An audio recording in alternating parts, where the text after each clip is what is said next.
Vous êtes intéressé par la mode et souhaitez découvrir cet univers sous un autre angle? L'équipe de Je Fit à la mode relaie l'information dans le Zap Mode. Cette semaine, nous vous proposons un numéro entièrement dédié à la haute couture pour les collections Printemps-été 2012. Pour cette première rubrique, découvrez quelques collections de cette Fashion Week haute couture. Basile Soda, Yanina, Franck Sorbier ou encore Giorgio Becca.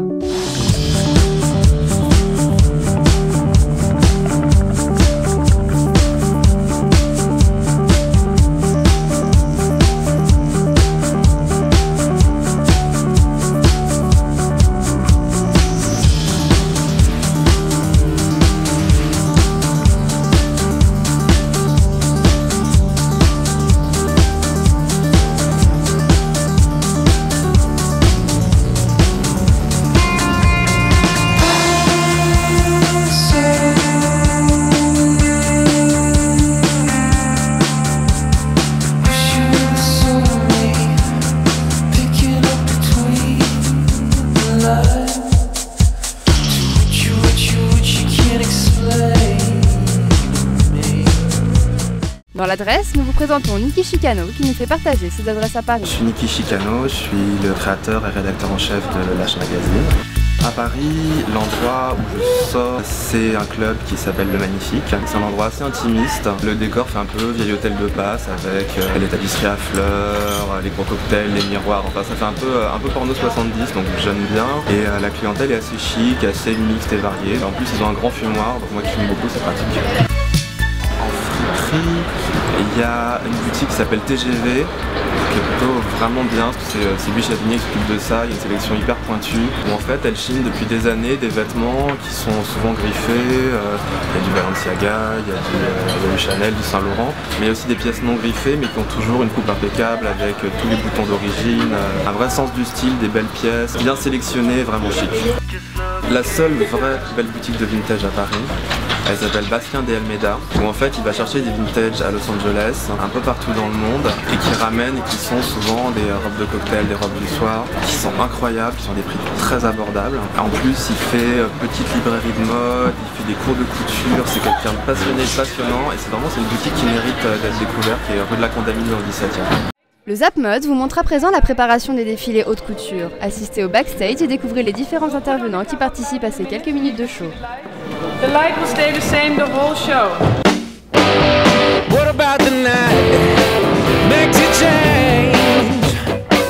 Yeah.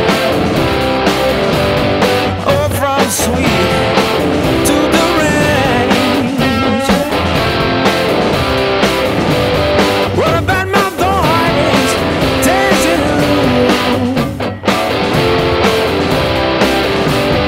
who's been wrong to you?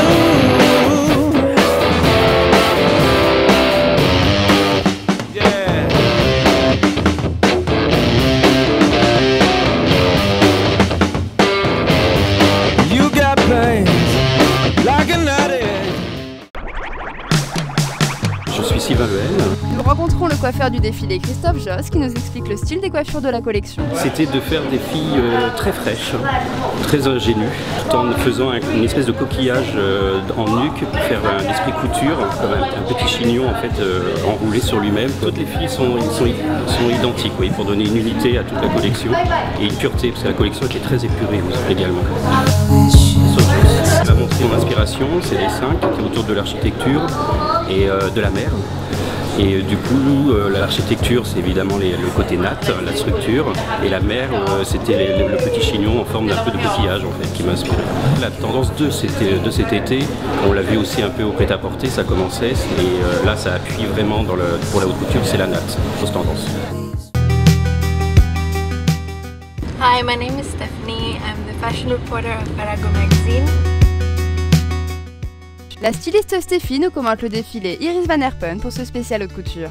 Iris is a brilliant young designer who really has pushed the boundaries of haute couture. Her show is a bit reminiscent of the Alexander McQueen. She's able to combine the microscopic organism with a poetic form. It gives life to a lifeless form, such as plexiglass, stainless steels, and metals. She really molded it into a very sculptural effect, surprisingly feminine silhouette.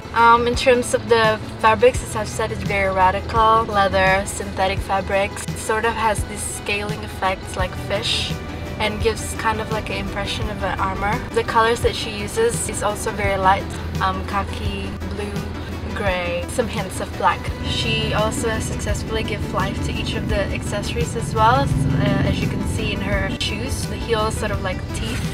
She really successfully combined the feature with poetry, where she finds her signature there. So the collection as a whole is very avant-garde. It's bordering on art. The way she combined the raw material with her sense of poetry, I think, is a really rare quality that a designer can have. Retrouvez maintenant nos deux blogueuses Masha et Anaya qui nous font part de leurs impressions sur cette semaine de défilé haute couture. Bonjour! En haute couture, c'est un peu montrer le travail de la maison. Ce que j'ai le plus retenu, beaucoup de jeux de transparence, carrés, des broderies, beaucoup de blanc, beige, pastel, gris, c'est plutôt des couleurs assez basiques. Ensuite, on remarque chez Chanel, donc là, Karl arrive au bleu. Donc il disait jusque-là, il n'aimait pas cette couleur et maintenant il a décidé de l'utiliser, il l'a redécouverte. Et les couleurs vives chez Stéphane Roland, les couleurs vives un peu rouge pétant. Plusieurs défilés qui sont marqués, donc il y a le défilé de Dior, c'est un peu le retour de Dior. Ils sont revenus aux basiques. Ce qui représente un peu la haute couture, c'est Elissa, parce que c'est toujours hyper glamour, un travail extrêmement pointilleux sur les matières, sur les tombées. Ça donne une collection de robes de princesse. Chanel, je trouve que cette année il a fait une mise en scène qui était super originale avec le thème de la compagnie aérienne Chanel et le défilé des hôtesses de l'air Givenchy sur le thème du cours de basket. C'était un mélange de couture et en même temps de street. Beau décor, de beaucoup de travail. On a donc l'arrivée aussi de Versace. La haute couture c'est toujours beau, toujours très travaillé. C'est quand même assez intense. On court partout mais on voit des choses magnifiques.